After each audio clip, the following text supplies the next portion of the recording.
Nouvelle maintenant qui fait sourire certains, qui en fait rager d'autres, mais qui fait réagir tout le monde. C'est, vous le voyez, des cours de Québécois. C'est annoncé sur Airbnb. Et c'est une Québécoise, donc, qui invite les touristes à prendre cette session de 90 minutes, au cours de laquelle, entre autres, on apprend à sacrer. Elle est avec nous, Alissa Bonneville. Bonjour. Bonjour. D'où vous est venue d'abord l'idée de cette formation de Québécois? Bien, c'est juste quelque chose qui m'a toujours intéressée, la façon qu'on parle au Québec. Et je me suis toujours demandé pourquoi qu'on sacre la façon qu'on sacre. Donc, j'ai fait des recherches, puis j'ai trouvé plein de trucs vraiment intéressants. J'en parlais avec mes amis, puis avec des touristes. Tout le monde s'intéressait, donc j'ai commencé un cours, puis voilà. Donc, c'est plus qu'on va s'amuser à faire sacrer des anglophones. Non, c'est vraiment un intérêt personnel, très, très personnel, puis que j'adore en parler avec tout le monde. Puis quand j'en parle avec les touristes ou avec les personnes d'ici, j'apprends toujours plus. Donc, c'est pour ça que je le fais.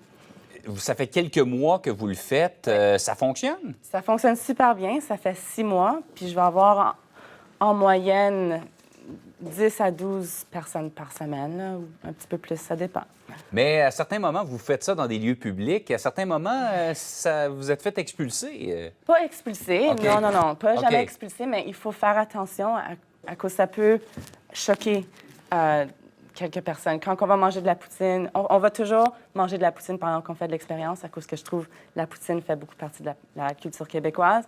Il faut faire attention avec les autres personnes qui mangent, à cause il y a beaucoup de monde qui vont se tourner, nous Ouais. regarder. Puis il y a une fois qu'il y a quelqu'un qui m'a demandé de souffler, arrêter de sacrer. Ça peut choquer, effectivement. Il y a des gens qui vont dire à la Bonneville, la culture québécoise, c'est plus que des sacres et de la poutine. Non, on a vraiment une belle façon de parler. Puis je comprends, je sais pas exactement tous les détails, mais ça m'intéresse quand on dit, par exemple, ici au lieu de OK. ici, quand on rajoute des T ou comme des structures de phrases comme, par exemple, tu veux-tu, pourquoi est-ce qu'on rajoute le deuxième tu? Ou quand on contracte, il est devient yé Yeah. ou je suis devient je suis. Par exemple, il y a plein de trucs. Le langage québécois il est fantastique. Et donc, c'est davantage que juste les sacres. Là. C'est Non, sûr non, que non, c'est non, ce ouais. qui est le plus spectaculaire, c'est ce qu'on retient le plus. Mais dites-moi, vous adjoignez à ça quand même, il y a un petit, quelques minutes où vous résumez un peu l'histoire du Québec pour que les gens comprennent le contexte. Ouais, et ça, c'est pour moi la partie la plus difficile à cause.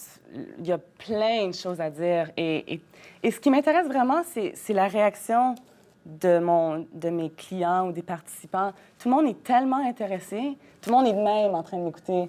Puis c'est pas juste les Québécois qui s'intéressent, c'est vraiment les touristes et tout le monde. On a vraiment une grande histoire très, très distincte. Oui, effectivement. Et vous sentez que donc les touristes embarquent dans cette aventure-là. ouais, Et là, ouais. on en parle en plus aujourd'hui. Je suppose que vous allez avoir des demandes supplémentaires. Ouais, oh mon Dieu. Ben, contact me. Ben oui. Bien, merci beaucoup, Mme Bonneville, d'avoir été avec nous ce matin. Ah, de rien. Bonne journée.